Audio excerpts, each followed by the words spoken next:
एक important note before starting, if you want आप लोग ना एक नोटबुक टाइप कुछ रख सकते हो, because there will be some formulas in the end जो आप लोग को हेल्प करेंगे इन कैलकुलेटिंग फ्यू वैल्यूज़, ठीक है। वो आपको मैं धीरे धीरे समझाऊंगा। लैग तो नहीं हो रहा है ना किसी को भी? मैं अच्छे से क्लियरली विजिबल हूँ ना स्क्रीन पे?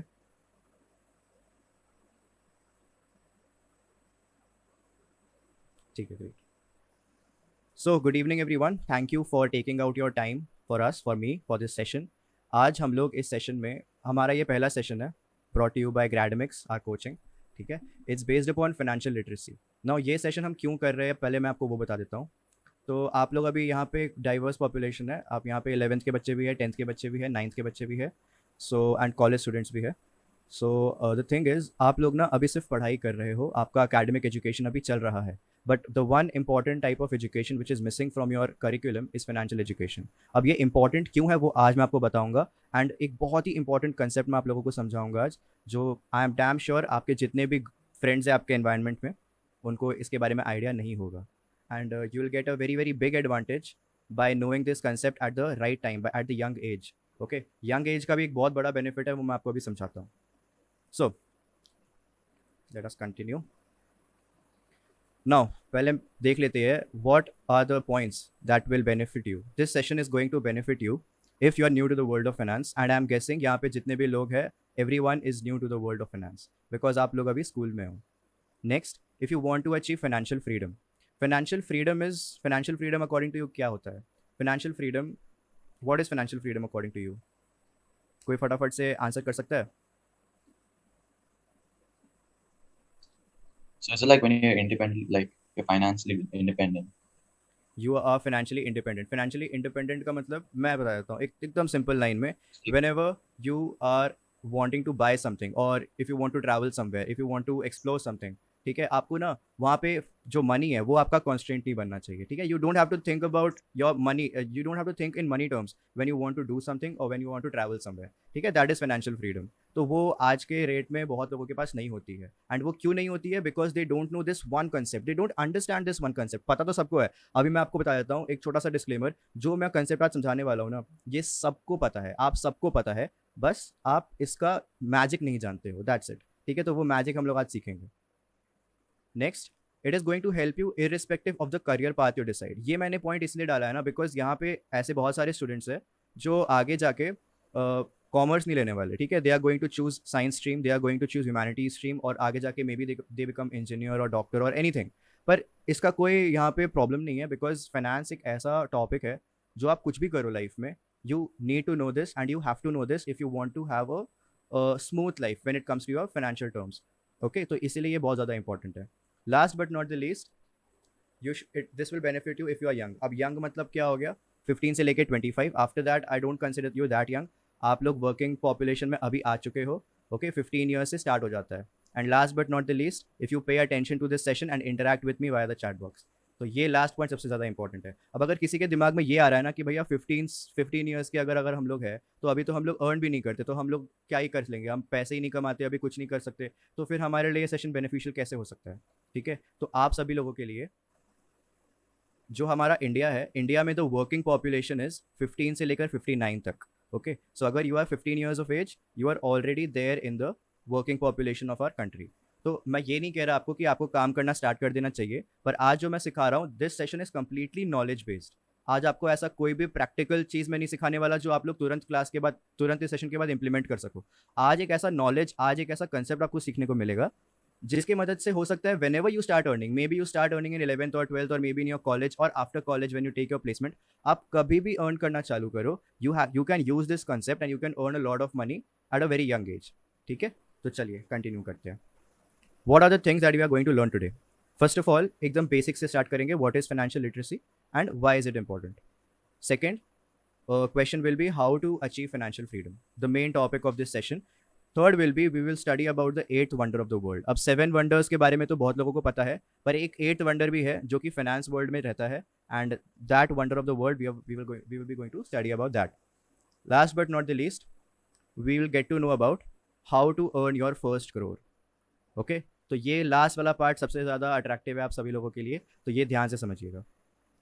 एंड उसके बाद एक्सेल फॉर्मूलाज थोड़ा सा देखेंगे, प्रैक्टिकली सीखेंगे। बिकॉज देखो, अगर आप फाइनेंस के बारे में लर्न कर रहे हो, अगर आप फाइनेंस के बारे में सीख रहे हो और आपको कोई कुछ पूछता है फाइनेंस से रिलेटेड एंड आप उसको ओरली आंसर करते हो, तो that won't make an impact. अगर मैं आपसे पूछूं कि इंडिया की ग्रोथ क्या है, आप बोलोगे India grew at an exponential rate, maybe at 20% per annum it grew, तो ओरली बोलोगे तो वो उतना इम्पैक्ट नहीं बनता है। पर अगर आप उनको हर ईयर का एक डेटा दे दो कि it grew 10% in this financial year, it grew 12% in this financial year, तो वो एक इम्पैक्ट पड़ता है वहाँ पे, जो है ना, पता चलता है, क्रेडिबिलिटी आती है। तो first rule of finance, never talk without data, never talk without numbers. कभी भी आप किसी से फाइनेंस से रिलेटेड बात कर रहे हो ना, उसके साथ ना नंबर्स और डेटा के साथ आपको रेडी रहना है, तभी आप उनसे बात करना है। इसीलिए एक्सेल फॉर्मूलाज बहुत इंपॉर्टेंट है। अगर आप किसी को बोलते हो कि मैं इस तरीके से अपना फर्स्ट करोड़ रुपीस कमाऊंगा, तो उनको वो कैलकुलेशंस दिखाने पड़ेंगे आपको कि मैं ये 1 करोड़ रुपए कैसे कमाऊंगा। ओके, तो वो फॉर्मूलाज मैं आपको लास्ट में सिखाऊंगा। So what is financial literacy? Basic अगर गूगल डेफिनेशन से जाए तो financial literacy is the ability to manage money. It is a strong foundation of financial skills that help us in achieving various goals like retirement, education and vacation वगैरह, everything. Okay, so इसमें ना financial literacy एक बहुत ही vast subject है। वो तो आप लोगों को समझ आ ही रहा होगा। इस एक सेशन में मैं पूरा फाइनेंशियल लिटरेसी आप लोगों को नहीं समझा सकता, पर मैं आज एक बहुत इंपॉर्टेंट कॉन्सेप्ट समझा सकता हूँ, which is, you can say it is the base of financial literacy. अगर आपने वो समझ लिया तो आप उसके बाद बहुत पैसे बना सकते हो। ओके, पर उसके बाद आपको और भी बहुत सारी चीज़ें जो सीखनी पड़ेगी, एंड वो मैं तभी सिखाऊंगा अगर मुझे आज के सेशन से एक पॉजिटिव फीडबैक मिलता है तो। ओके, चलिए next question, why is financial literacy important? तो यहाँ पे मैं आप लोगों को दो सिनेरियोज दिखाता हूँ। Just let me know which scenario is good according to you, and आप किस सिनेरियो में रहना चाहते हो। Okay, so the first scenario is, a person is there who is working his entire life. Okay, वो academically educated है, बहुत अच्छे से अकेडमिकली एजुकेटेड है वो। He is working his entire life, he is retiring at the age of 60 and उसके बाद वो पेंशन पे जी रहा है। ये आपका पहला सिनेरियो है। And the next scenario is, a person who is academically as well as financially educated. Okay, वो काम तो कर रहा है just like the first scenario, but he is also creating passive income. अब ये पैसिव इनकम क्या होता है वो मैं आपको आगे समझाऊंगा, पर वो पैसिव इनकम भी बना रहा है। Now he is able to retire at 60, और अगर उसको काम करने का मन है he can retire at 70 also, और अगर उसको काम करने का मन नहीं है he can also retire before 60 and he is living a stress free life. Stress usually old age में क्यों होता है? या तो हेल्थ की वजह से होता है या फिर पैसे की वजह से होता है। If you have money you can take care of your health also, right? But if you don't have money और आपका हेल्थ खराब हो गया, तब तो और बुरा हाल हो जाता है। So, what according to you is the scenario that you will like to choose? What, in which case you want to be, in the first case or in the second case? यश बोल रहा है second, ठीक है, second scenario. सबको second case चाहिए, okay okay? अच्छा, अब एक सैड रियलिटी इज, इंडिया में जो ना 95% पॉपुलेशन जो है वो फर्स्ट केस में लाई करती है। 95% पॉपुलेशन जो है फर्स्ट केस में लाई करती है। Only 5% people in India are financially educated and वो अच्छा लाइफ जी रहे हैं with a lot of money, they are financially free. तो हम लोगों को ये सेकंड केस में आना है। मैं भी हमेशा सेकंड केस में ही आना चाहता हूँ। Okay, so that's why I started studying finance eight a very young as. मैं जैसे ही 12th पास किया, entered the market, I learn about all the things in the market. मैंने काफ़ी सारे कोर्सेज भी किए हैं। अगर मैं आपको एक रफ एस्टिमेट दूँ, रफ एस्टिमेट दे रहा हूँ, अगेन नंबर्स में बात करते हैं फाइनेंशियल लोग, तो अगर रफ एस्टिमेट दूँ, मैंने अराउंड 1.3 लाख का सिर्फ कोर्स किया है रिलेटेड टू फाइनेंस। ठीक है, तो उसी का नॉलेज जो है ना मैं आप लोगों को फ्री में दूंगा, बट जाहिर सी बात है कि that won't be possible in one session. Okay, so आज एक बहुत ही इंपॉर्टेंट कंसेप्ट फिर सीखते हैं। तो what is the ultimate goal in our life? It is financial freedom. आप लोग कुछ भी बनो, मैं ये नहीं कह रहा आप गोल अपना बदलो। If you want to become a pilot you become a pilot, पर आपका ये एक और गोल होना चाहिए दैट आप पायलट बनो या डॉक्टर बनो या इंजीनियर बनो या कुछ भी करो लाइफ में अपने, you have to be financially free. Because there are a lot of examples, बहुत सारे ऐसे एग्जाम्पल्स है, बड़े बड़े एक्टर्स है, बड़े बड़े बिजनेसमैन है जो एकदम बैंकक्रप्ट हो जाते हैं, they are not able to manage their money, और अल्टीमेटली उन लोग के साथ क्या बचता है? सिर्फ और सिर्फ कर्ज कर्ज कर्ज, and the last option they have is to leave this world. तो इसीलिए वैसा सिचुएशन हमें नहीं क्रिएट करना है हमारे लाइफ में। So how to achieve this financial freedom? Financial freedom में तो बात कर लिया, सेकंड केस तो चूज कर लिया, सब चीज़ समझ लिया, पर फाइनेंशियल फ्रीडम अचीव करे तो करे कैसे? कोई इसका आंसर करना चाहता है? What is that one thing you need to achieve financial freedom? One thing, सिर्फ एक वर्ड का आंसर है। What is that one thing you need to achieve financial freedom? So many. What? money. Money, बिल्कुल सही। किसी को doubt तो नहीं है ना इसमें, why money? Freedom from debt, money, ठीक है, correct. Freedom from debt is, ठीक है, चलो freedom from debt is correct. जाहिर सी बात है, बहुत लोग के पास पैसा होता है लेकिन वो लोग डेट भी उतनी ले लेते हैं, पर वो सही नहीं है। ठीक है, you need freedom from debt also and you need money also. Main answer is, the actual answer is money. आपके पास अगर पैसा होगा, आप फाइनेंशियली फ्री रहोगे। ठीक है, और let me put it this way, money या फिर इनकम बोल सकते हो उसको। Okay, so you have two types of income. First is passive income and the other is active income. अभी जो आप लोग पढ़ाई कर रहे हो, 10th standard, 11th standard, 12th standard, you are working to create your active income. Active income और passive income में क्या डिफरेंस होता है? Active income is that income जो आप काम करते हो, मेहनत करते हो और कमाते हो। ठीक है, the job that you are doing, the business that you are doing. मतलब बिजनेस तो होता है, बिजनेस में पैसिव इनकम भी होता है, but the business in which you are involve directly, वो आपका एक्टिव इनकम है। ओके, तो फ्यूचर में आप जो भी जॉब करोगे, जो भी सर्विस करोगे या जो भी करते हो जिससे आप पैसा कमा रहे हो, that is your active income. That's why it requires lot of efforts. No constant flow क्यों बोल रहा हूँ? No, why there is a no constant flow? Because there are situations जब आपकी जॉब चली जाती है, right? There are few instances when there is a recession और आपकी जॉब चली जाती है। अभी अगर आप लोग न्यूज़ फॉलो कर रहे हो, आईटी कंपनीज में बहुत ज़्यादा ले ऑफ्स हो रहा था, तो जितने भी लोग अच्छे से पढ़ लिख के इतने बड़े बड़े कंपनीज में काम कर रहे थे, they also lost their jobs. Okay, तो इस केस में कितने लोगों को प्रॉब्लम होती है? अब वहीं पे if you have a source of passive income, passive income क्या हो गया वो मैं बताता हूँ। पैसिव इनकम कैसे बनाते हैं? पैसिव इनकम में आपको मेहनत नहीं करनी पड़ती है, वहाँ पे आपका मनी जो है, वहाँ पे आपका इनकम जो है वो ऑटोमेटिकली जनरेट होते रहता है। There is a constant flow of money in passive income and it increases exponentially. Exponentially का मतलब वो मल्टीप्लाई होते जाता है, वो ऐसे लीनियर नहीं बनता, वो लीनियरली ग्रो नहीं करता, वो ऐसे ग्रो करता है ऊपर की तरफ। Okay, so that is why we need passive income. हमारा goal should be to make passive income. Active income पे जिंदा नहीं रहना है, एक्टिव इनकम तो चाहिए। एक बात और यहाँ पे बहुत इंपॉर्टेंट ये है कि अगर आपके पास एक्टिव इनकम नहीं होगा ना, आप पैसिव इनकम बना ही नहीं पाओगे। इसीलिए अभी जो चल रहा है ना आपके साथ, हम जो कोचिंग आपको दे रहे हैं ना, this becomes very very important to you. Okay, ये जो एक्स्ट्रा स्किल्स है, एक्स्ट्रा नॉलेज है और ये जो पढ़ाई आपको हम साथ में करवा रहे हैं, ये सब आपको हेल्प करेगा to create a good active income. अगर आपके पास 20,000 की नौकरी है, आप खुद ही सोचो, will you be able to create a good passive income?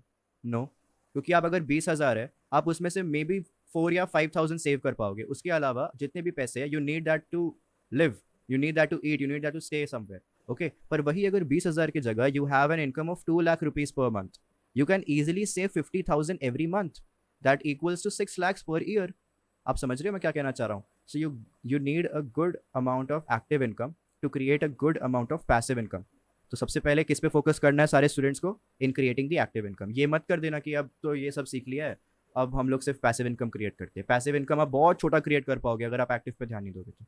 Okay, so धीरे धीरे you have to focus on increasing your passive income and lowering your active income. There will be a time in your life जब क्या होगा, आपका passive income ज़्यादा हो जाएगा। यानी कि अगर आप जॉब पे जा रहे हो, 2 लाख रुपए you will be earning as your salary, and उसके अलावा जो आपका पैसिव इनकम है, that will be giving you 3 lakhs और 4 lakhs। तो आपका मंथली इनकम कितना हो जाएगा? 5 to 6 lakhs। तो this should be your goal कि इतना इतना अमाउंट तो आना चाहिए, राइट? अब ये कैसे आएगा उस पर बात करते हैं। तो how to generate this passive income? बहुत सारे सिनेरियोज होते हैं। You can set up your own business, जैसे कि Sohail and I, we have set up our own business, now we are actively working in this business. तो ये हमारा active income है, हम यहाँ से अर्न कर रहे हैं, हमें यहीं से अपना पॉकेट मनी मिलता है या जो भी, whatever you call it. Okay, but at some point in life हो सकता है ये कोचिंग ग्रो कर जाए and we are hiring teachers, we are not actively involve in this business, we are just managing it overall. तो उस case में ये बिजनेस हमारा पैसिव इनकम बन जाएगा। ठीक है, हम कहीं और काम कर रहे होंगे एंड हमारा बिजनेस हमारे लिए पैसा जनरेट कर रहा होगा। This is passive income. Next comes network marketing, affiliate marketing. ये सारी चीज़ों में मैं नहीं घुस रहा क्योंकि ये सारी थोड़ी सी करियर स्पेसिफिक है। आपको अगर नेटवर्क मार्केटिंग करना है वगैरह वगैरह तो ये बात की बात है। फिलहाल यहाँ पे जो ऑडियंस है वो स्टूडेंट्स है और आप लोगों को पता नहीं कि फ्यूचर में करना क्या है, इसलिए इसमें नहीं घुसूंगा मैं। But the thing that I will enter is investing in financial instruments, because whatever you do in life you can invest in financial instruments. Financial instruments यानी कि equity, debt, derivative, you can buy real estate, you can buy cryptocurrencies, you can buy gold, you can buy silver। ये सब होते हैं financial instruments. Okay, पर आज मैं इनमें इन्वेस्टमेंट के बारे में बात नहीं करने वाला कि इसमें इन्वेस्ट कैसे करते हैं, कितना करते हैं, कहाँ करते हैं, क्या होता है। इतने टेक्निकलिटीज़ में आज इस सेशन में मैं नहीं जाने वाला हूँ। Today we are going to learn that concept जो इन्वेस्टमेंट में रिलेटेड होती है, एंड उसी कॉन्सेप्ट को जान के, उसी कॉन्सेप्ट को इम्प्लीमेंट करके जो बड़े बड़े अमीर लोग हैं वो और बड़े बनते हैं। यानी कि इफ़ यू आर थिंकिंग कि at some point of time जितने भी अल्ट्रा मिलियनर्स है इस दुनिया में उनका वेल्थ गिरेगा, तो ये पॉसिबल नहीं है, because they know about this concept. ठीक है। अच्छा, tell me, how many of you know this person? How many of you know this person? किसी को पता है इनके बारे में? इनका नाम पता है किसी को? हाँ, नाम क्या है इनका, बताइए sir please. Mister Warren Buffett, correct. ठीक है। जिन लोगों को नहीं पता इनके बारे में, मैं बताता हूँ, इनका नाम जो है, he is mister Warren Buffett. He is the richest investor in this world, richest investor. And इन्हीं को हम लोग, मतलब मैक्सिमम लोग जो है इन्हीं को फॉलो करते हैं when it comes to investing. Okay. तो यहाँ पे बात आती है ना कि अगर आपके दिमाग में ये क्वेश्चन आ रहा है कि हमारे लिए ये वाला सेशन थोड़ा अर्ली है, हम लोगों को अभी इस नॉलेज की ज़रूरत नहीं है, तो लेट मी टेल यू, जो चीज़ मैं आपको आज समझाने जा रहा हूँ, ये चीज़ मिस्टर वॉरेन बुफे को समझ आ गई थी और इन्होंने इसको इम्प्लीमेंट करना भी स्टार्ट कर दिया था at the age of 11 years. जब वो 11 साल के थे, उन्होंने इस कॉन्सेप्ट के बारे में समझा, उसको इम्प्लीमेंट करना भी स्टार्ट कर दिया। एंड आप गेस तो नहीं कर पाओगे, मैं आपको बता ही देता हूँ। His current net worth is 11,690 US dollars. Okay. अब ये फिगर समझ नहीं आ रहा है क्योंकि यूएस डॉलर्स में है, इसीलिए इसको मैंने रुपीज़ में भी कन्वर्ट कर दिया। It is 9,57,546 crore. ठीक है, ये आप लोग पढ़ लो, काउंट कर सकते हो कितने नंबर्स है, और ये जो नेटवर्थ है, यही इस अकेले आदमी की नेटवर्थ है, राइट? तो this is the benefit of understanding this concept, this is the benefit of understanding finance at a young age. अच्छा, आप लोगों के कैमराज ऑफ है, मैं आप लोगों के फेशियल एक्सप्रेशंस रीड नहीं कर पा रहा, तो अगर किसी को ये सारे बड़े बड़े फिगर्स देख के थोड़ा एक्साइटमेंट होता है, तो आप लोग ना, अब जैसे चैटिंग करते हो और अपने एक्सप्रेशंस, अपने इमोशंस को पोर्ट्रे करते हो ना, उसी तरीके से यहाँ चैट बॉक्स में थोड़ा सा पोर्ट्रे करना, ताकि मैं समझ पाऊँ कि आप लोग क्या फील कर रहे हो। और अगर न्यूट्रल हो तो कोई दिक्कत नहीं है। अगर ये फिगर देख के लग रहा है कि हाँ चलो ठीक है, कोई बात नहीं, इतना तो होता ही है, तो कोई दिक्कत नहीं है, आप लोग आराम से सुनो। ओके, चलो। तो व्हाट इज़ दैट कॉन्सेप्ट? अब उस कॉन्सेप्ट पे सीधा आ जाते हैं। What is that concept, what is that magical thing जो हम लोगों को यंग एज में बेनिफिट करेगी? तो first of all, how many of you know about simple interest and compound interest? क्योंकि इंटरेस्ट होता है ना, इंटरेस्ट तो इन्वेस्टमेंट में मिलता ही है। What is, how many of you know about simple interest and compound interest?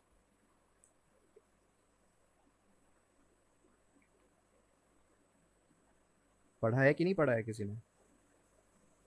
I guess पढ़ा होगा, स्कूल में तो पढ़ाते हैं। हाँ, अच्छा ठीक है, 1%। तनुष आइकॉन, हाँ ठीक है, ओके, नो प्रॉब्लम।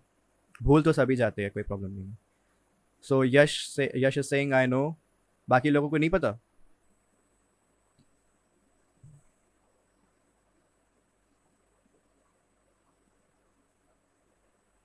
ठीक है, तो याद नहीं है कुछ लोगों को, पर रिमेंबर है सब लोग को, याद मतलब याद है, थोड़ा थोड़ा याद है, उनके फॉर्मूलाज मे बी, मतलब मे बी फॉर्मूलाज याद नहीं होगा। तो next question is, simple interest और कंपाउंड इंटरेस्ट में से आपका फेवरेट कौन सा था? सिंपल इंटरेस्ट या फिर कंपाउंड इंटरेस्ट?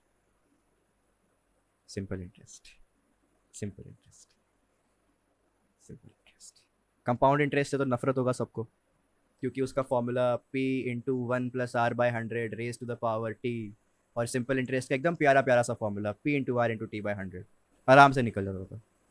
पर यही सबसे ख़राब बात है हमारे स्कूल एजुकेशन की, कि जो चीज़ आपके लाइफ में इंपॉर्टेंट है, जो चीज़ आपको मल्टी मिलियनर बना सकती है, उसी से हम लोग स्कूल लाइफ में नफरत करने लगते हैं। Okay, so the eighth wonder of the world is compounding. Compounding यानी कि कंपाउंड इंटरेस्ट भी आप लोग कह सकते हो। फाइनेंस के दुनिया में इसको हम लोग eighth wonder of the world बोलते हैं। क्यों बोलते हैं? कंपाउंड इंटरेस्ट का बेसिक मतलब वापस से समझा देता हूँ, सिंपल इंटरेस्ट और कंपाउंड इंटरेस्ट दोनों को बता देता हूँ। तो सिंपल इंटरेस्ट क्या होता है? सिंपल इंटरेस्ट में यू इन्वेस्ट अ प्रिंसिपल, यानी कि एक आप अमाउंट इन्वेस्ट करते हो और उसमें आपको एक फिक्स्ड इंटरेस्ट मिलती रहती है हर साल, राइट? अगर आपने 1,000 रुपये इन्वेस्ट किया और 10% सिंपल इंटरेस्ट है, आपको 100 रुपये मिलते रहेंगे हर साल, हर साल आपको 100 रुपीज़ मिलेगा, करेक्ट? पर कंपाउंड इंटरेस्ट में क्या होता है? You get interest on the capital as well as you get interest on the interest. यानी कि फर्स्ट ईयर में अगर आपने 100 रुपये इन्वेस्ट किए हैं, you will gate 10 rupees in the next year, it becomes 110 rupees. Total amount जो है प्रिंसिपल प्लस इंटरेस्ट बन जाता है, एंड फिर उस अमाउंट पे आपको वापस से इंटरेस्ट मिलती है। ओके, सो अगर इतना टेक्निकलिटीज में मत जाइए, बस इतना याद रखना कि कंपाउंड इंटरेस्ट में you get interest on the capital as well as interest on the interest, लेकिन सिंपल इंटरेस्ट में क्या होता है? You get interest only on the capital. Okay, तो अब ये eighth wonder of the world कैसे बन गया? फाइनेंस के वर्ल्ड में ये एट्थ वंडर कैसे बन गया? तो ये मैं आपको समझाता हूँ, पर इसके पहले I want to ask you, a question. चलो let me know this question. मैं आपको दो ऑप्शंस दे रहा हूँ. I will give you 10 crore rupees one time और I will give you 5 lakh rupees per month. What you will choose? अच्छा, per month जो है ना, ये लाइफ टाइम के लिए है, टिल टिल यू डाई. तब तक आपको So 5 लाख five रुपए per मिलते month. रहेगा. Okay, second choice 5 lakh 5 lakh 5 lakh, everyone 5 lakh. कोई है तो 10 करोड़ लेना चाहता है एक बार, सिर्फ 10 करोड़ एक बार ले लो, उसके बाद नहीं देंगे. So यस सनोश बोलिए. so the 5 lakh per month is basically compound interest, right? No no no, this is not compound interest. I am just giving you, जैसे सैलरी मिलती है ना, Oh सैलरी yeah. वैसे मैं दे रहा हूँ. ये Yes. उससे रिलेटेड नहीं है. अभी कंपाउंड इंटरेस्ट में कम. कोई भी 10 करोड़ नहीं चाहता यार. Everyone wants 5 lakh rupees. मतलब सबको एक एक्टिव इनकम चाहिए कि पैसे आते रहे भैया हमारे पास. किसी को वन टाइम पैसा पसंद नहीं है. पर वन टाइम देखो तो सही, 10 करोड़ रुपए है. किसी को भी नहीं चाहिए 10 करोड़ रुपए. कमाल है यार. कोई है जिससे 10 करोड़ लिखा है? अयान, सोहेल, आयुष्मान, मधुलिका, यश, श्रेयांश, सबने लिखा है 5 लाख रुपीज पर. अच्छा, अब एक छोटा सा point. We are getting 5 lakhs per month, so it's better. अच्छा, इट्स बेटर. चलो ठीक है, ग्रेट. तो दिस इज प्रूविंग कि आप सब फाइनेंस के सही में बेसिक्स पे हो. ओके, सो अब इसको दूसरे एंगल से सोच के देखते हैं. ये क्वेश्चन ना फाइनेंशियल अवेयरनेस के ऊपर है कि कितने फाइनेंशियली अवेयर हो आप, राइट? तो इसको दूसरे एंगल से सोच के देखते हैं. You know banks exist, you know fix deposits exist. Fix deposit के बारे में पता है ना, कि अगर आप पैसे डालते हो वहाँ पे आपको इंटरेस्ट मिलता है, and that interest is greater than the your savings account interest. पर हाँ, it is not sufficient to beat inflation. बहुत बार वो इन्फ्लेशन रेट के नीचे चला जाता है.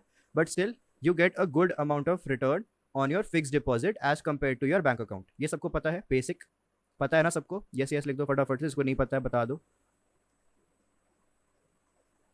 ठीक है, सबको पता है ये चीज़.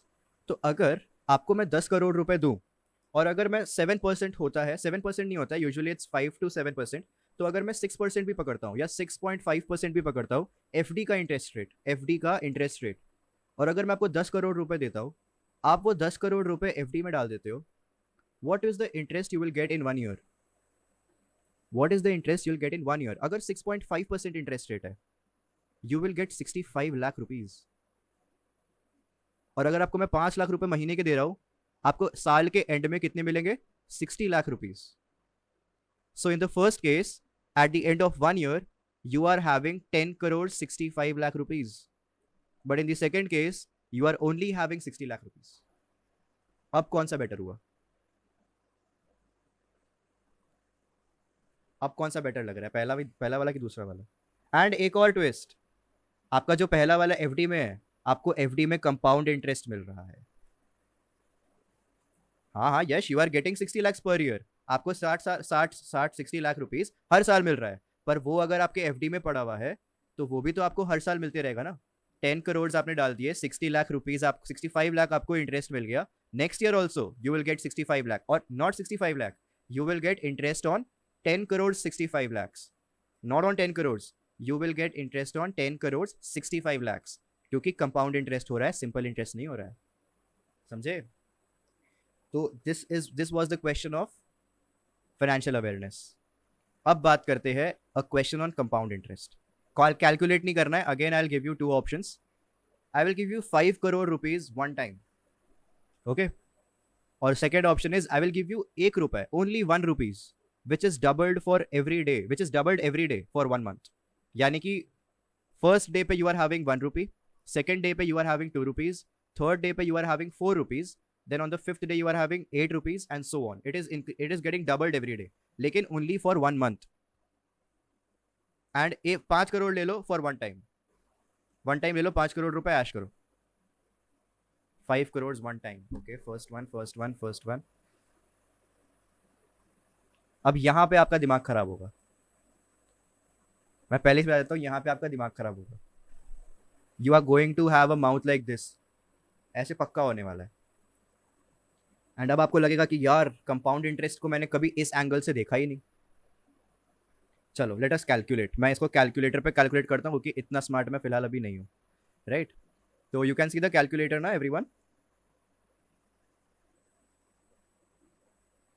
ठीक है, सो ध्यान से देखना, अपने सांसें थाम के देखना.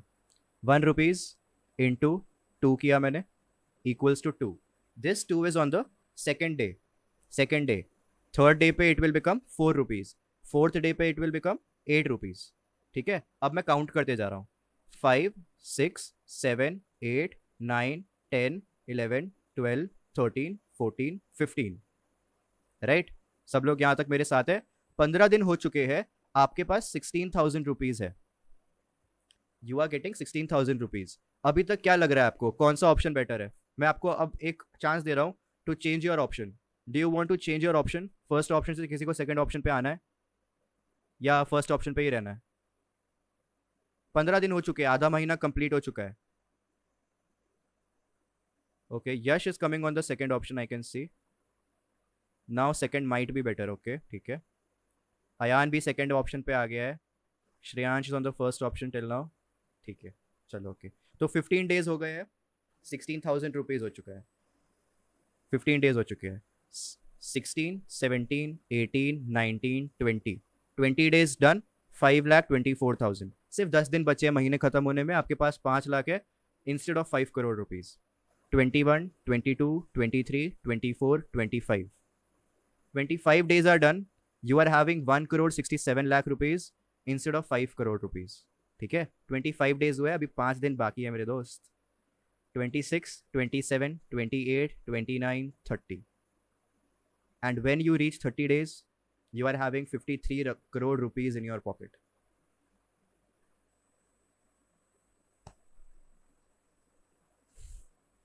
कंपाउंडिंग हो रहा है यहाँ पे, कंपाउंडिंग हो रहा है। And what is the interest rate which you are getting? You are getting 100% interest rate, यानी कि 100% मतलब आपका अमाउंट डबल हो जा रहा है। टाइपो हो गया, सबके साथ टाइपो हुआ है गेस। ठीक है, और ये 30 का महीना था, राइट? ये 30 का महीना था, बाई चांस आपने मार्च में इन्वेस्ट किया होता और 31 का महीना होता तो एक दिन और होता, तो you would have got 107 crore rupees, 107 crore rupees. ठीक है, तो ये एज अ क्वेश्चन बहुत अच्छा लगता है, पर ये प्रैक्टिकली पॉसिबल नहीं है। You can not get, you can not get, अच्छा स्टोरी टाइम बाद में आएंगे, you can not get 100% return on a compound, मतलब 100% कंपाउंड इंटरेस्ट मिलना प्रैक्टिकली पॉसिबल नहीं है। ओके, कभी कभी हो सकता है, some years you can get, पर और some years you can get वो भी एक तरीके से हो सकता है, वो हर समय पॉसिबल नहीं है। बैंक वैंक में रखने से it is not possible. If you are having knowledge about stock market then only it is possible कि आप 100% इंटरेस्ट कमा सको। ओके, देयरफॉर फर्स्ट वन, लेकिन फिर भी हाँ ठीक है, therefore first one, but it was a question यार, क्वेश्चन के बेसिस पे इसको करते हैं। ठीक है, प्रैक्टिकली नहीं था ये एक इमेजिनरी क्वेश्चन था। चलो नाउ एक स्टोरी टाइम, ये समझ लिया सब लोगों ने? एक स्टोरी सुनाता हूँ अब। आई डोंट नो, पता नहीं कितने लोगों ने स्टोरी सुनी है, ये फाइनेंस वर्ल्ड में थोड़ी फेमस है, पर आप लोगों ने शायद सुनी नहीं होगी। तो देयर वाज अ किंग, ठीक है, उस किंग को ना चेस बहुत ज़्यादा पसंद था। किंग है भाई, चेस थोड़ा सा दो किंगडम वाला गेम है, तो उसको चेस बहुत पसंद था। So what he did was, वो ना अलग अलग लोगों के साथ चेस खेलता था, and if any one beat him in that game, वो उसको जो भी वो मांगता था वो उसको वो प्रोवाइड करता था। ठीक है, अगर वो पैसे मांगता वो पैसे देता, गोल्ड मांगता गोल्ड देता, what ever you wanted the king gave him. पर ऐसा होता नहीं था, king was very strong in that game, वो कभी हारता नहीं था। तो एक दिन क्या हुआ, एक साधु आया, एक सेज आया, and he was very poor पर he was very very smart. तो उसने कहा कि राजा जी, अगर मेरे को आप, अगर मैंने आपको इस गेम में हरा दिया, मुझे आपसे कुछ भी नहीं चाहिए, मैं बस आपसे वो चाहता हूँ, चावल, I just want rice grains. ठीक है, rice, but the only condition is I want you to double the rice grain on every, I want you to I want you to keep this rice grain on the first box of chess board. यानी कि पहले chess board पे आप एक दाना चावल रखोगे, लेकिन जैसे जैसे आप दूसरे चेस बोर्ड पे आओगे you will start doubling it, जैसे कि हम लोगों ने पिछले वाले क्वेश्चन में देखा था, सेम चीज हो रहा है। आप डबल करते जाओगे उस राइस ग्रेन को जैसे जैसे आप चेस बोर्ड पे आगे बढ़ोगे।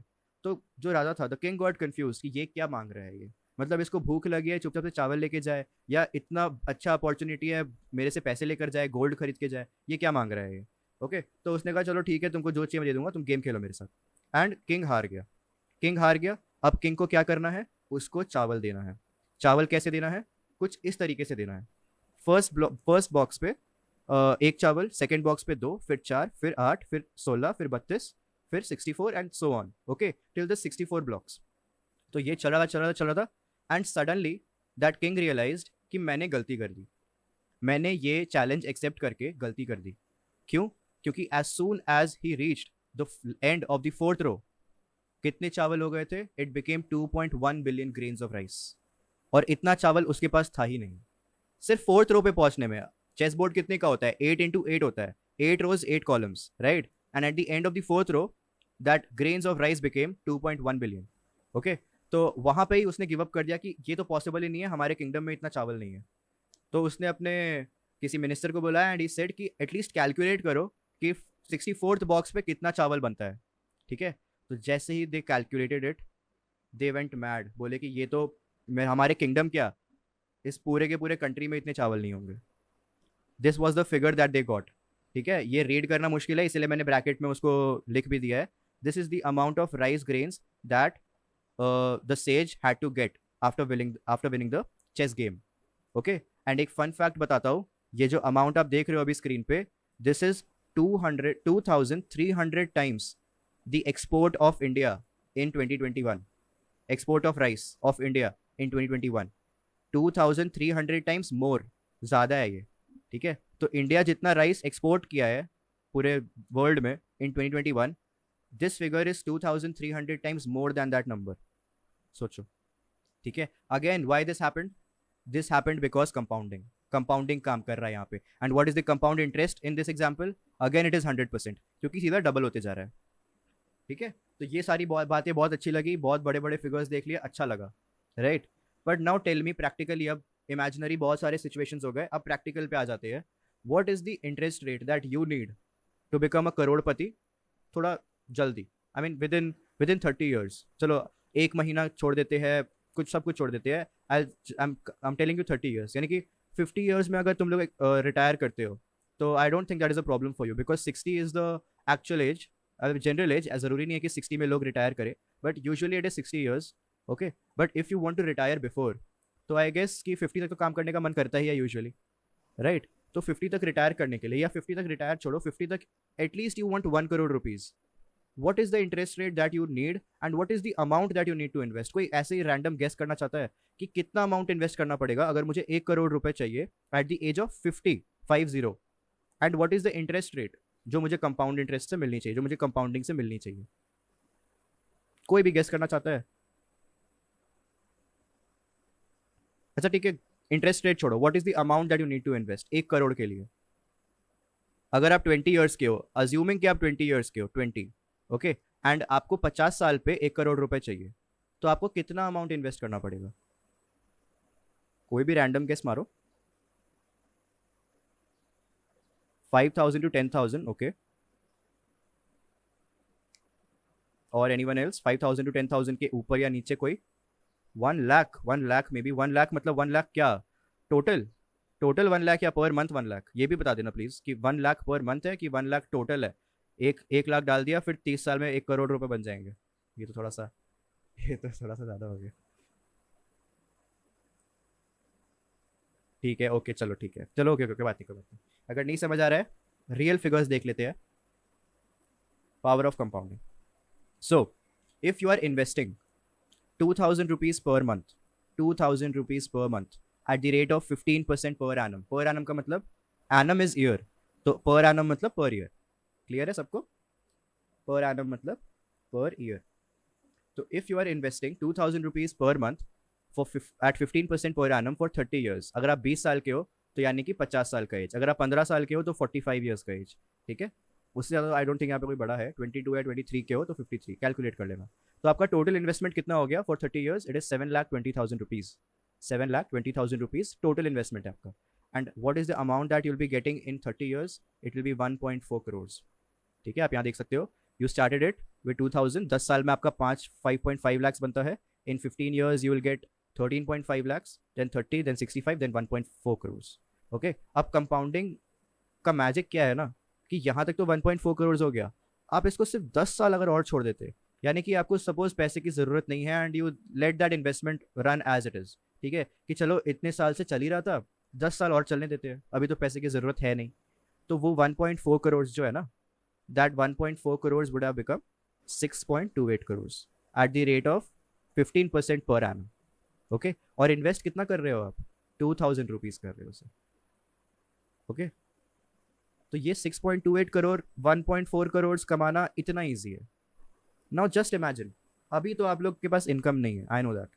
ओके, पर at some point in life आपके पास इनकम तो होगी, है ना?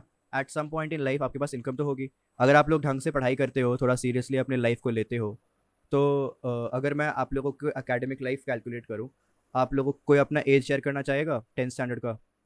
कोई भी 10th स्टैंडर्ड का स्टूडेंट अपना एज शेयर करना चाहेगा फटाफट से चैट बॉक्स में? 15 ईयर्स, ठीक है, 15 14, ओके। तो 15 ही पकड़ के चलता हूँ मैं कैलकुलेशन ईजी रखने के लिए। 15 14 होता है क्या 10th स्टैंडर्ड में बच्चे? 15 साल लेके चलता हूँ मैं। तो 15 ईयर्स अगर आप हो अभी, तो when you will go in 12th standard आप 17 ईयर्स के हो जाओगे। जब आप 12th पास करोगे तो आप 16 हो जाओगे। अभी आप 15 के हो तो अगले साल आप 16 हो जाओगे, तो 14 लेते हैं फिर, इन दैट केस 14 ईयर्स लेते हैं, ठीक है। अच्छा, यू विल बी 15, तो चलो ठीक है 15 ही रखते हैं। तो आप 17 ईयर्स के हो 12th स्टैंडर्ड में, राइट? आपने 3 साल अगर कॉलेज किए, अगर आप सपोज मैं ऐसे कर रहा हूँ, 5 ईयर्स का मैं वो ले रहा हूँ, 5 ईयर्स का ग्रेजुएशन एंड मास्टर्स ले रहा हूँ, 5 ईयर्स का, यानी कि 3+2, ओके। 3+2 का मैं ग्रेजुएशन एंड मास्टर्स ले रहा हूँ। अगर आप इंजीनियर हो, अगर आप इंजीनियरिंग करोगे तो 4 ईयर्स रहेगा वो, it will be less than that. अगर आप इंजीनियरिंग के बाद मास्टर्स करते हो तो फिर अगेन 1 या 2 ईयर्स और एक्स्ट्रा हो जाती है, तो 5 6 ईयर्स आप उसमें ऐड कर सकते हो, ठीक है। तो 17 हो गया, उसमें +5 कर दो, यानी कि 22 ईयर्स। 22 के जब आप होगे, if you have completed your academic education properly from a good college, from a good institute जहाँ पे प्लेसमेंट्स बहुत अच्छे होते हैं, आपको 22 ईयर के एज में ना अच्छी पैकेज लग जाएगी। And what I mean by अच्छा package is 25 lakh per annum plus. और 25 लाख पर एनम जो है ना, वो एवरेज पैकेज होती है अच्छे कॉलेजेस की। 30 35 40 लाख पर एनम लग जाती है बच्चों की, ठीक है, लग जाती है बच्चों की इतनी प्लेसमेंट। तो अगर आपको 22 के एज में कोई 30 लाख पर एनम दे, यानी कि 30, सॉरी कैलकुलेशन के लिए ईजी रखते हैं, 24 लाख पर एनम भी दे 22 के एज पे, यानी कि आपको 2 लाख रुपए महीने का मिलता है। तो tell me one thing, will you invest 2000 rupees 1 month, in 1 month? आपको कोई 2,000 रुपये, 2 लाख रुपए देगा एक महीने का, तो जब आप 22 साल के हो, will you invest 2000 rupees per month? Tell me, आप कितना इन्वेस्ट करोगे? आप कितना इन्वेस्ट करोगे अगर आपके पास 2 लाख रुपीज है तो? 1 लाख? अरे भाई साहब, इतना भी इन्वेस्ट नहीं करना यार, 50% ही इन्वेस्ट कर दोगे। थोड़ा जिंदगी जियो। हाँ, अराउंड 40,000 27,000 इट इज़ गुड, इतना ही करना चाहिए। देखो, one more thing in finance याद रखना, फाइनेंस में ना इतना नहीं घुसना है कि फिर आप जिंदगी जीना भूल जाओ, सिर्फ और सिर्फ इन्वेस्टमेंट करना ही चालू कर दो। ये नहीं करना है। You have to live your life, you have to travel the world, you have to fulfil all your desires. क्योंकि अभी तक आप लोग अपने नीड्स को फुलफिल कर रहे हो। You what is your need? खाना, पानी, पढ़ाई, सब चीज़ कंफर्टेबली, ओके। और आप पूरी नहीं कर रहे हो, देखा जाए तो your parents are fulfilling it for you, right? तो आप अगर अपने पेरेंट्स पे डिपेंडेंट हो to fulfil your desires, that is not good. आपके जो नीड्स है वो फुलफिल होने चाहिए, एंड वो आपके पेरेंट्स कर रहे हैं। अगर आपको अपने डिजायर्स फुलफिल करने हैं, तो you should make this your aim कि मैं अपने डिजायर्स को खुद फुलफिल करूंगा, खुद से फुलफिल करूंगा, ओके। तो उसके लिए मेहनत करो, और जब आप पैसे अर्न कर रहे हो, make sure to fulfil all your desires. अगर आईफोन खरीदने का मन था अभी, तो जब जिस दिन पैसे कमाओगे उस दिन आईफोन खरीदो। उसको, अपने आप को रोको मत खरीदने से कि यार पैसे बर्बाद हो जाएंगे। बर्बाद क्यों होंगे यार? बचपन से खरीदने का सोच रहे हो तो अब खरीदो और उसको यूज करो, मजे करो। अगर कहीं घूमने का मन है तो घूमो, लेकिन साथ के साथ सेव करते रहो, ओके। अब मैं दिखाता हूँ, आपने जो फिगर्स दिया ना मेरे को, 20,000 per month, 40,000 per month, 50,000 per month, अब हम लोग इसको प्रैक्टिकली कैलकुलेट करके चलते हैं in the Excel sheet, okay. उसके पहले कि ये एक देख लो, ये मैंने वैल्यू रिसर्च एक वेबसाइट है वहां से उठाया था, ये छोटा सा पार्ट है।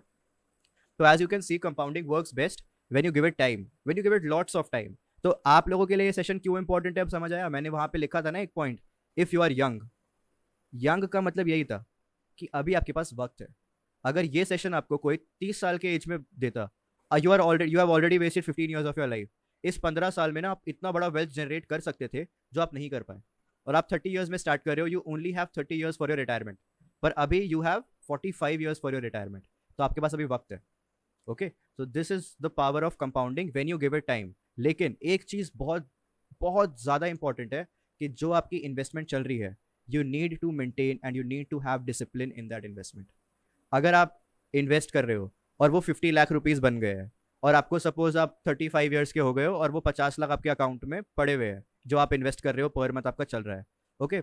अब आप कोई नई गाड़ी लॉन्च हो गई मार्केट में जो 40 लाख की है, और आपको अपने पॉकेट से देने का मन नहीं कर रहा है, 40 लाख का ईएमआई कौन उठाएगा? इतना बड़ा वेल्थ तो जन बन गया है, निकाल लेते हैं पैसे। तो ये अगर आपने कर दिया ना, फिर तो कभी भी करोड़ रुपए नहीं कमा पाओगे। करोड़ क्या, फिर कभी भी आप वो वेल्थ जनरेट नहीं कर पाओगे, because the day you withdraw your money, वहां पे कंपाउंडिंग को आप ब्रेक कर देते हो। एकदम ही फुल स्टॉप मार देते हो, वहाँ पे कॉमा नहीं लगता है, वहाँ पे फुल स्टॉप लग जाता है कंपाउंडिंग पे। And if you restart again, आप वापस से उसी जगह पहुंच गए जहाँ पे आपने 15 साल पहले स्टार्ट किया था। जब आपने अभी जो स्टार्ट करोगे ना, अगर आप 35 के एज में अगर आपने उसको विड्रॉ कर लिया और वापस से चालू किया investment, you are back to day zero. ठीक है, स्क्वायर वन पे वापस पहुंच गए आप। तो इसीलिए याद रखना है, डिसिप्लिन मेंटेन करना है। और ये डिसिप्लिन मेंटेन कैसे करना है, इसके भी कुछ स्ट्रैटेजीज है। मतलब कि वो टेम्प्ट ना करे, और टेम्प्ट करे भी, और अगर मैं विड्रॉ कर भी लूँ तो भी मेरा वेल्थ जो है, जो मेरा गोल जो है वो हैम्पर ना हो। इसके भी कुछ स्ट्रैटेजीज है। ये सारी चीज़ें मैं बताऊंगा अगर मुझे आज अच्छा फीडबैक मिलता है कि भैया हमें ऐसे और सेशंस चाहिए। ठीक है, तभी मैं आगे जाके इसको और थोड़ा सा एलाबोरेट करूंगा, एंड बहुत सारी चीज़ें सिखाऊंगा, बहुत सारी चीज़ें। राइट, चलो। तो अब अगर आप लोगों के पास लैपटॉप है तो ठीक है, वरना कोई बात नहीं, एक नोटबुक पे इसको नोट कर लेना। These are the basic Excel formulas for financial calculations. ठीक है, फॉर फाइनेंशियल कैलकुलेशंस। हम्म तो first formula is to find the future value. Future value क्या होता है? फ्यूचर वैल्यू भाई, अगर अभी इन्वेस्टमेंट चालू कर रहे हो, स्टार्ट करना, तो what is the value that you will get after 30 years, after 40 years, after 50 years, वो आपको कैलकुलेट करना आना चाहिए। वो हम लोग फ्यूचर वैल्यू वाले फॉर्मूला से निकालते हैं। प्रेजेंट वैल्यू मतलब, अगर मुझे आज से 30 साल बाद, ठीक है, आज से 30 ईयर्स के बाद मुझे मेरे पास 5 करोड़ रुपए चाहिए, 5 करोड़ रुपीज मुझे चाहिए, तो what is the present value of that 5 crore that I need to invest today? वो होता है प्रेजेंट वैल्यू। या फिर अगर आपको इन्फ्लेशन रेट कैलकुलेट करना है कि आज से 30 साल बाद 5 करोड़ का वैल्यू अभी के हिसाब से क्या होगा, प्रेजेंट के हिसाब से क्या होगा, तो उसके लिए आप प्रेजेंट वैल्यू यूज कर सकते हो। Compounded annual growth rate is nothing, you can actually teach these only. अरे बाप रे, ये सिर्फ ये पढ़ाऊंगा तो फिर आप लोग कभी एक्टिव इनकम नहीं बना पाओगे। ठीक है, तो इसलिए मैंने स्टार्टिंग में ये चीज़ बहुत क्लियर कर दी थी कि एक्टिव इनकम इज सबसे पहले इंपॉर्टेंट, उसके बाद ही ये सबका कोई फायदा होगा। ये आज एक नॉलेज बेस्ड सेशन है, ये नॉलेज आपके पास होनी चाहिए। ये नॉलेज बहुत लोगों के पास नहीं होती। वो लोग पैसे कमाना तो सीख जाते हैं, पर उस पैसे को मैनेज करना नहीं सीख पाते, इसलिए वो कभी भी वेल्थ क्रिएट नहीं कर पाते। अगर आपको वेल्थ क्रिएट करना है, यस, यस ने जो बोला, first you have to study hard. ठीक है, sad reality of life, but यही सत्य है। So compounded annual growth rate is nothing but the CAGR, यानी कि आपका जो इंटरेस्ट आपको हर साल मिल रहा है, जो compound interest that you are getting every year. Okay, and monthly instalments is कि अगर आपको 5 करोड़ रुपए चाहिए आज से 30 साल बाद, तो आज इस डेट पे आप कितना मंथली इंस्टॉलमेंट करोगे, कितना मंथली इन्वेस्ट करोगे कि वो आफ्टर 30 ईयर्स 5 करोड़ रुपीज बन जाए। तो मैं सारे तो एक्सप्लेन नहीं करूंगा, I just explain future value today. Present value वगैरह ये सब आप कर सकते हो। इसके अंदर में जो लिखा हुआ है ना, rate, NPER, PMT, PV type, ये सब मैं एक्सप्लेन कर दूंगा ताकि आपको उसका मतलब पता हो कि वो क्या होता है। ठीक है, चलो, then let's move on to our Excel sheet. Everyone, मेरा स्क्रीन विजिबल है? एक्सेल शीट दिख रही है सबको? यस, ठीक है, ग्रेट। चलो, तो पहले तो हम लोगों ने क्या देखा था? एग्जाम्पल 2000 रुपीज़ था हमारा example. Okay, 2000 rupees per month.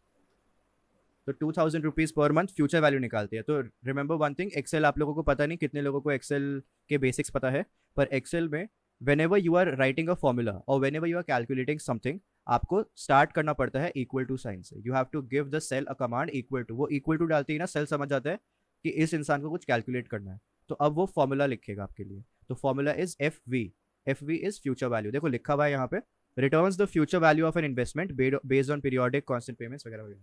ठीक है, फिर you have to put the bracket, and उसके बाद आप देख सकते हो वही सेम चीजें लिखी हुई है यहाँ पे जो कि मैंने अपने PPT में मेंशन की थी। Rate, NPER, PMT, PV type.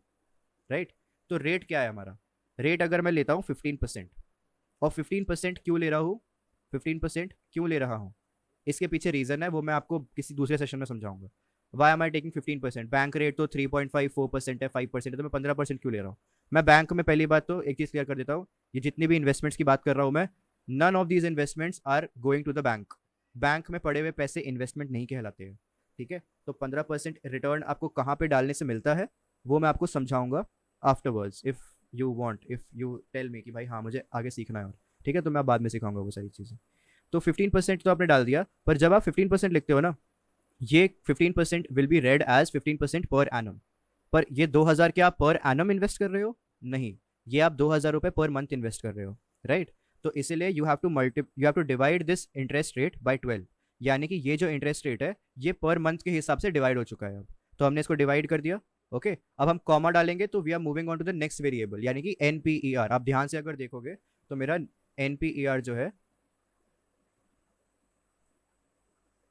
एक सेकेंड ना,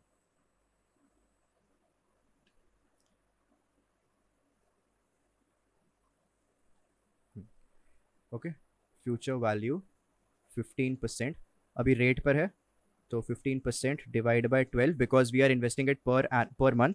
उसके बाद N P E R is nothing but the number of period, number of period. तो नंबर ऑफ पीरियड मेरा क्या है, मैं कितने साल के लिए करने का सोच रहा हूँ, 30 ईयर्स। पर क्या मैं ईयरली इन्वेस्ट कर रहा हूँ, नहीं, मैं मंथली इन्वेस्ट कर रहा हूँ। इसीलिए मैं इसको डिवाइड नहीं, इसको मल्टीप्लाई बाय 12 करूंगा, क्योंकि एक साल में 12 महीने होते हैं, देर फोर 30 ईयर्स में 30 × 12 मंथ्स होंगे। अंडरस्टूड? ये सब कुछ बेसिक मैथ्स है, अब इसीलिए कहता हूँ basic knowledge, basic academic knowledge is important. अगर ये सारी चीज़ें समझनी है तो आपको बेसिक चीज़ें आनी चाहिए।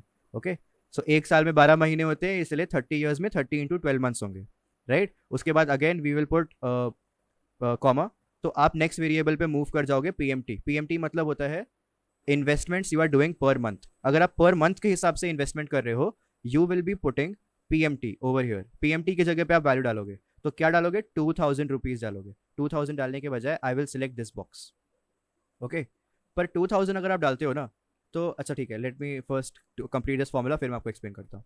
तो B2 डाल दिया मैंने 2000 रुपीज। अब प्रेजेंट वैल्यू पूछ रहा है, present value is nothing but the lump sum amount that you are putting. Lump sum मतलब एक बार में, वन टाइम अमाउंट जो आप डाल रहे हो। क्या मैं कोई वन टाइम अमाउंट डाल रहा हूँ, नहीं, मैं कोई भी वन टाइम अमाउंट नहीं डाल रहा हूँ, मैं 2000 रुपीज पर मंथ डाल रहा हूँ। तो मैंने इसको क्या कर देना है, मैंने इसको जीरो कर देना है। Okay, and last is type. Type मतलब एंड ऑफ द पीरियड आप इन्वेस्ट कर रहे हो या beginning of the period invest कर रहे हो। यानी कि आपका पीरियड क्या है, पीरियड इज योर मंथ। क्या आप मंथ के स्टार्टिंग में इन्वेस्ट करते हो या एंडिंग में इन्वेस्ट करते हो। तो मैं बोलूंगा कि मैं मंथ के स्टार्टिंग में इन्वेस्ट कर रहा हूँ। ओके, और ब्रैकेट क्लोज करके एंटर दबा दो, तो आपको ये अमाउंट बन जाती है 1.38 करोड़। ओके, जो कि मैंने अपने प्रेजेंटेशन में भी लिखा था। If you can see this, मैं वापस से दिखा देता हूँ। हाँ, यहाँ पे मेरे प्रेजेंटेशन में भी यही था, 1.38 को मैंने 1.4 कर दिया, मैंने राउंड ऑफ कर दिया। ठीक है, तो ये मैंने ऐसे कर दिया था। तो अब दूसरा क्वेश्चन अगर आप लोगों के दिमाग में आ रहा है कि भैया ये नेगेटिव में क्यों आ रहा है, ये नेगेटिव में इसलिए आ रहा है क्योंकि जो मेरा फॉर्मूला था, अगर आप ध्यान से देखोगे, मैंने यहाँ पे B2 डाला है। B2 यानी कि पॉजिटिव B2 डाला है। हाँ, why is it negative, good, मतलब ये क्वेश्चन करेक्ट है, वाई इट इज नेगेटिव, क्योंकि मैंने B2 डाला है, पॉजिटिव B2 डाला है। तो एक्सेल इसको कैसे इनपुट लेता है वो समझना आपको इंपॉर्टेंट है। एक्सेल इज अंडरस्टैंडिंग कि ये जो 2000 रुपये है ना, ये इसने दिए है, इसको इसने अपने अकाउंट में ऐड किए हैं। जब आप इसमें माइनस पुट करते हो ना, जब आप इस 2000 में माइनस पुट करोगे ना, तब एक्सेल ये समझेगा कि इसने ये 2000 रुपीज अपने अकाउंट से इन्वेस्ट किए हैं, यानी कि इसके अकाउंट से ये चीज डेबिट हुई है, कटी है। Okay, and as soon as you add minus over here, आपका अमाउंट जो है पॉजिटिव बन जाता है। यानी कि मैं 2000 रुपये पर मंथ अपने अकाउंट से काट रहा हूँ, इन्वेस्ट कर रहा हूँ, इसीलिए मुझे 1,38,00,000 रुपीज मिल रही है। अब now let us change these numbers, practical numbers डालते हैं। 2000 रुपये तो आप इन्वेस्ट करोगे नहीं, जैसा आप लोगों ने कहा, you will invest 20,000 rupees per month अगर आपका अच्छा इनकम होता है। ओ बाबा, सेल छोटा पड़ गया उस अमाउंट के लिए। ठीक है, तो what is the amount that you will be getting in 50 years, यहाँ पे मैं लिख देता हूँ। 50 ईयर्स के जब आप हो जाओगे तब आपको ये अमाउंट मिलेगी। ओके, और किसी ने कहा था कि मैं 50,000 रुपये भी इन्वेस्ट करने के लिए रेडी हूँ अगर मुझे 2 लाख रुपये मिलता है तो अगर आप 50 लाख रुपीज, हाँ इट इज 13 करोड़, देखो ना, ones tens hundreds thousands 10,000 lakhs 10 lakhs crore 10 crore, this is 34 crore if you are investing 50,000। ठीक है, मैं 50,000 लेके नहीं लेके चल रहा हूँ, आई एम 20,000 लेके चल रहा हूँ मैं। ओके, तो this is 13.8 crore when you are 50 years of age. अगर आप 40 साल के हो, 40 साल में कितना अमाउंट बनेगा,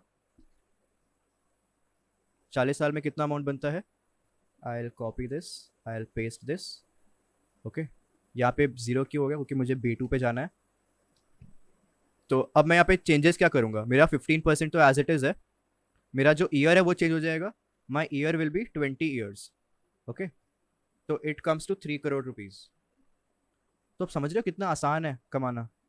जो क्वेश्चन था ना कि how you will be earning your 1 crore rupees, अच्छा इसको 30 ईयर्स कर लेते हैं एक बार, देखते हैं क्या होता है। आपको 1 करोड़ का टारगेट था ना, मैं 1 करोड़ दिखाता हूँ कब बनेगा, 1 करोड़ कब बनेगा वो दिखाता हूँ।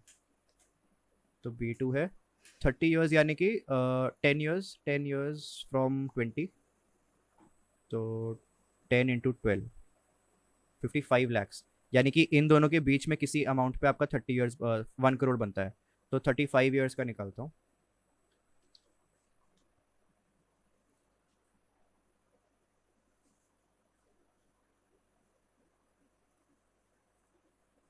B2 and the time period is 15 years, 1.3 crore.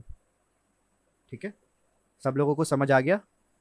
If you start investing 20,000 rupees from the age of 20, you will be having 1.3 crores in your bank account at the age of 35 years. Okay, और अगर आपका अच्छा placement लगता है, आप इस amount को बढ़ाते जाते हो. अगर आप 20 की जगह 30 करते हो, ये अमाउंट भी बढ़ जाएगा. ये 20 करोड़ हो जाएगा, ये 20 CR हो जाएगा, ये 4.5 CR हो जाएगा. ठीक है, ये 0.82 CR हो जाएगा, और ये 2 CR हो जाएगा. और ये जो है ना, ये जो फिगर्स आप अपने स्क्रीन पे अभी देख रहे हो, ये इमेजिनरी फिगर्स नहीं है. These figures are as practical and as realistic as you.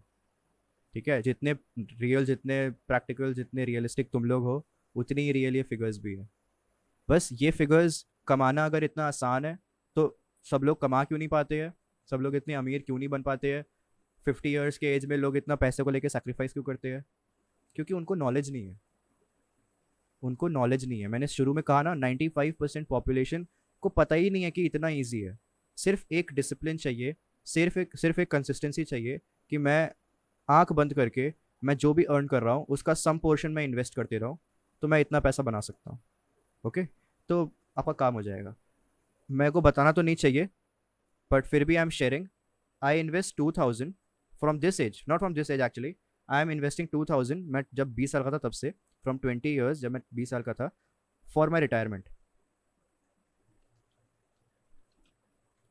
तो अगर आप लोग ना अपने पेरेंट्स से पूछते हो कि पापा आप लोग कितना रिटायरमेंट के लिए खर्च कर रहे हो महीना, तो वो लोग 10,000 से कम नहीं बोलेंगे. ठीक है, 10,000 से बहुत ज़्यादा बोलेंगे. एंड उनका जो रिटायरमेंट अमाउंट होगा ना, वो भी बहुत ज़्यादा नहीं होगा. आई डोंट थिंक वो 1 करोड़ रुपीज़ होगा किसी का भी रिटायरमेंट अमाउंट. वो 10,000 के ज़्यादा बोलेंगे, और उनका रिटायरमेंट अमाउंट भी 1 करोड़ से कम होगा. लेकिन मैं 2,000 रुपये इन्वेस्ट कर रहा हूँ per month. My my retirement amount comes to 1.4 crore rupees. नहीं, 1.4 नहीं है मेरा. मेरा 1 करोड़ है शायद. 1 करोड़ है या 1.1 करोड़ है. हाँ, ये कैलकुलेशन था. मेरा 1.1 करोड़ है. मतलब मैं कुछ भी ना करूँ, सिर्फ 2,000 रुपये इन्वेस्ट करूँ, तो मेरा 1.1 करोड़ रुपीज़ रिटायरमेंट में फिक्स है. Fix. And I can not withdraw this amount. मैं इस अमाउंट को निकाल भी नहीं सकता. मतलब अगर मेरा मन करेगा ना, इफ़ आई एम टेम्प्टेड कि यार मेरी फेवरेट कार आ गई है, मुझे खरीदनी है इसको, या अब मैं घर खरीद लेता हूँ, या फिर चलो शादी में पैसे उड़ा देते हैं, तो ये सब मैं नहीं कर सकता. ठीक है, क्यों नहीं कर सकता? बिकॉज मैंने वैसे ही इसको इन्वेस्ट किया है, उसी तरीके से इन्वेस्ट किया है. I don't even have the option of withdrawing it. इसका मतलब क्या हुआ? मैं चाह के भी यहाँ पे consistently and with discipline invest करूंगा. चाह के भी, ना चाहते हुए भी करूंगा. सॉरी, मैं ना चाहते हुए भी यहाँ पे डिसिप्लिन के साथ कंसिस्टेंटली इन्वेस्ट करूंगा. अब आपको अगर जानना है कि ये सारी क्या चीज़ें हैं भाई, मुझे भी पता होनी चाहिए, तो again you have to attend more sessions like these. समझ गए? तो मुझे लगता है कि हो गया है मेरा सेशन अब complete. I think I am done with this session. Basic financial formulas हम लोगों ने सीख लिया, एंड दैट्स इट. आज का सेशन ख़त्म हो गया है. Okay, so the thing that you learn today was compound interest, compounding, the 8th wonder of financial world. Okay, तो कैसा लगा ये जान के? अब थोड़ा सा मुझे प्लीज़ फीडबैक मिल जाए तो अच्छा रहेगा, ताकि मैं प्लान कर सकूँ कि आप लोगों को आगे सेशंस चाहिए कि नहीं. आप लोगों को और सीखना है. थैंक यू यश. आप लोगों को और सीखना है इसके बारे में. कंपाउंडिंग तो समझ ली, पर सिर्फ कंपाउंडिंग समझ के कोई फ़ायदा नहीं है. जब तक पता ना हो कि कहाँ कहाँ कहाँ डालना है, कैसे कैसे डालना है, तब तक कोई फ़ायदा नहीं होगा. Thank you. More sessions Ayaan, Yash and Avni. And सबसे अच्छी बात पता है क्या है? आप अगर अपने फ्रेंड्स के पास जाओगे ना, तो उनको इसके बारे में कोई आइडिया नहीं होगा. जब आप ये स्टार्ट करोगे ना, जब आप लोग ये सब करना स्टार्ट करोगे, इन्वेस्टमेंट वगैरह फ्यूचर में, अभी तो नहीं कर सकते आप लोग, फ्यूचर में जब आप करते हो ना, I tell you each and everything. मैं एक एक स्टेप आपको गाइड करूँगा. आपको अकाउंट कैसे खुलवाना है, कहाँ खुलवाना है, मतलब क्या क्या रिक्वायरमेंट्स है उसके लिए, क्या डॉक्यूमेंट्स चाहिए, मैं आपको एक एक चीज़ बता दूंगा. ओके, ताकि आपको दिमागी ना लगाना पड़े। आपको कहाँ पे पैसे डालने चाहिए वो भी बता दूंगा। आपको क्या बेनिफिट होगा वहाँ पैसे डालने से वो भी बता दूंगा। आपको कितने डालने चाहिए वो भी बता दूंगा। ठीक है, सब चीज़ बता दूंगा, सब चीज़। लेकिन बस वही है, we are the working population, how can we earn money at this age? Now this question is a very nice question कि how can we earn money at this age? Excel formula share कर देना। Okay, I will share the Excel formulas and Excel formula share कर देना। ठीक है, Ayushman is asking सबको चाहिए Excel formulas कि बस आयुष्मान को भेजूँ मैं? बाकी सब जैसे लिख लिए हैं वो ठीक है, किसको किसको चाहिए वो भी लिख दो ताकि मैं उन उन लोगों को भेज सकूँ बाकी लोगों के साथ। I have written it down. Okay great. Shreyansh मतलब आपको चाहिए, you want it right? Okay ठीक है, तो मैं जिसको चाहिए मैं भेज दूंगा। मैं सबको ही भेज देता हूँ इनफैक्ट। कौन कौन है? यश को छोड़ के बाकी सबको भेज देता हूँ। ठीक है। अच्छा हाँ, सो मैं क्या कह रहा था, अवनी ने क्वेश्चन पूछा है कि how can be earn money at this age. तो यार again back to my first slide, अभी ना पैसे कमाने की मत सोचो। अभी पैसे कमाने की मत सोचो, बिल्कुल भी मत सोचो। अभी तुम लोग सिर्फ नॉलेज गेन करो। तुम्हारा ये जो अभी टाइम चल रहा है 10th 11th 12th, 10th 11th 12th, अभी एक्टिव इनकम नहीं जनरेट करनी है। एक्टिव इनकम पैसिव इनकम कुछ भी जनरेट नहीं करनी है। ओके, अभी तुम सिर्फ और सिर्फ अपने, हाँ मतलब एक्टिव अभी जनरेट नहीं करनी है, अभी सिर्फ फोकस करना है एक्टिव इनकम बनाने पे। और उसके लिए क्या करना पड़ेगा, तुम्हें अपनी पढ़ाई अच्छे से करनी पड़ेगी बस। ओके, अभी पैसे कमाने के बारे में नहीं सोचना है, अभी सिर्फ उस काबिल बनना है कि मैं बहुत ज़्यादा पैसे कमा सकूँ। राइट, सिर्फ उतना काबिल बनना है। अगर आपको इस सेशन के बाद अगर कुछ स्टार्ट करना है, हाँ एग्जैक्टली मैं एकदम यही पॉइंट बोलने वाला था जो सोहेल ने लिखा है अभी चैट पे। अगर आपको इस सेशन के बाद अभी कुछ स्टार्ट करना है, you can just ask one thing from your parents कि start giving you pocket money. Pocket money लेने का बेनिफिट क्या होगा, आप इन्वेस्टमेंट चालू नहीं करोगे अभी। ओके, आप अभी इन्वेस्टिंग चालू नहीं करोगे, आप सिर्फ और सिर्फ उस पैसे को मैनेज करना सीखोगे। मैनेज करना मतलब if you are getting 200 rupees as pocket money, ज़्यादा पैसे नहीं मांगने हैं। और अगर मम्मी पापा मना करते हैं तो उनको फोर्स नहीं करना है कि आप मुझे दो ही दो, नहीं करना है किसी को force. If your parents are not allowing, कोई बात नहीं, पढ़ाई करो, वो तो करना ही है। लेकिन अगर आपके पेरेंट्स बोलते हैं कि क्यों चाहिए, तो उनको बस ये बोलो कि मैं अपने जो छोटे मोटे छुटपुट खर्चे हैं, अपने डेली एक्सपेंसेस जो है, जैसे स्टेशनरी से सामान लाना, मेरा हेयर कटिंग वगैरह वगैरह, ये सब मैं खुद से मैनेज करना चाहता हूँ। आज के बाद से I won't ask for so पेटी खर्चे फ्रॉम यू। मतलब मैं आपसे पैसे अब नहीं मांगूंगा, मतलब अपने छोटे छोटे खर्चों के लिए मैं अपना उसको अच्छे से मैनेज करूंगा, उसी में सेव करके मैं उसको यूज़ करूंगा। तो अगर आपको 200 रुपये मिल रहे हैं, मैनेज दैट 200 रुपीज़ वेल। वो 200 रुपये मिल गए और 200 रुपये बाहर जाके आपने बर्गर खा लिया, वो नहीं करना है। अगर वो करोगे तो फिर तो फ़ायदा ही नहीं हुआ इस सेशन का। लेकिन अगर आप वो 200 रुपीज़ रख रहे हो, अच्छे से संभाल रहे हो, you are managing it well. अगर आप वो 200 के बाद अगले महीने 400 कर लिए, फिर उसको 600 कर लिए, फिर आपने 600 करने के बाद मतलब यूज़ भी करना है, ऐसा नहीं कि सिर्फ अपने पर्स में आप पैसे भरते जाओ, उससे कुछ नहीं होगा। वॉलेट में पड़े हुए पैसे आपके किसी काम के नहीं है, क्योंकि वो ग्रो नहीं होते हैं। राइट, उसमें कोई इंटरेस्ट नहीं मिलता है आपको, इसलिए उसको सिर्फ मैनेज करने आना चाहिए। और ये एकदम कहते हैं ना, एकदम बेबी स्टेप है, having and managing your pocket money. That is the most baby step one can do. तो वो अगर आप करते हो तो ठीक है, नहीं करते हो तो भी ऐसा कोई प्रॉब्लम नहीं है। आप कुछ ऐसा नहीं है कि कुछ मिस आउट कर रहे होगे। ठीक है, अगर आपको पॉकेट मनी नहीं मिलता है ना, तो डोंट वरी, आप फाइनेंस सीख जाओगे, फिर भी आराम से सीख जाओगे। बहुत लोग जो है बिना पॉकेट मनी के सीखते हैं। मैं अगर अपना एग्जांपल दूं, मुझे पॉकेट मनी घर पे नहीं मिलती थी। When I went to college, यानी कि 12th के बाद जब मैं दिल्ली यूनिवर्सिटी गया हूँ, उसके बाद मुझे पॉकेट मनी मिलना स्टार्ट हुआ। और उस पॉकेट मनी में मैंने सेव करना स्टार्ट कर दिया। अब थैंकफुली मेरे को ये नॉलेज थी या और मुझे इसमें इंटरेस्ट भी था, तो नॉलेज गेन करते करते करते करते I understood about this very important concept. And जो अमाउंट मैं सेव करता था ना, मैं उसको इन्वेस्ट करने लग गया। और वो इन्वेस्ट करते करते अब मेरा डिसिप्लिन बन चुका है। एंड जो मेरा वेल्थ है, बहुत बड़ा तो नहीं बना है ऑब्वियसली, क्योंकि अभी मेरे को सिर्फ 2 साल हुए, 2 से 3 साल हुए वो स्टार्ट किए हुए। बट फिर भी इट इज़ बिग इनफ कि मैं कह सकूँ कि मैं अभी आराम से कुछ कुछ चीज़ें खरीद सकता हूँ। और इस जो लैपटॉप पे मैं अभी आप लोगों के साथ सेशन कर रहा हूँ, ये लैपटॉप मैंने उसी पैसे से खरीदा है जो मैंने सेव किया था। एंड दिस लैपटॉप, मैं आपको एग्जैक्ट अमाउंट तो नहीं बताऊंगा, but this laptop is above 1 lakh. ठीक है, तो ये 1 लाख के ऊपर का लैपटॉप है, जो कि मैंने सिर्फ सेव करके और इन्वेस्ट करके पैसे से खरीदा है। मैंने कोई अर्निंग नहीं की है, ये पैसे मेरे को पॉकेट मनी मिलते थे। अब मेरी अर्निंग स्टार्ट हुई है फ्रॉम दिस कोचिंग। ओके, तो दैट वाज इट।